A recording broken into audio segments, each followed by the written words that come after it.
नांदेडच्या नायगाव शहरातील प्रसिद्ध देवस्थान असलेल्या साईबाबा मंदिर समितीच्या वतीनं दर रविवारी साई चरण पादुका दर्शन आयोजित करण्यात येतो।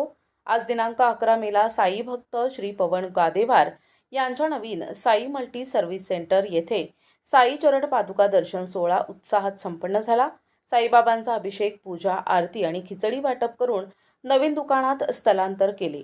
यावेळी साईबाबा मंदिर मुख्य पुजारी साईनाथ महाराज, साई सेवक श्री शरद बाळासाहेब इंगळे, साई भक्त पवनकुमार गादेवार, ईश्वर रामराव दगडे, बबलू ठाकूर, साईनाथ महाराज शहापुरे, शंकरप्पा बेळगे, सरोजाताई शिंपाळे, अनिताताई टोकलवाड, निर्मलाताई पवार, पद्मिनीताई कार्लेकर, ललिताताई बडरवार, साई भक्त मनोहर गादेवार सर, राजेश गोपछडे सर, मारुती कतुरवार उपस्थित होते। NTV news Marathi, Nanded.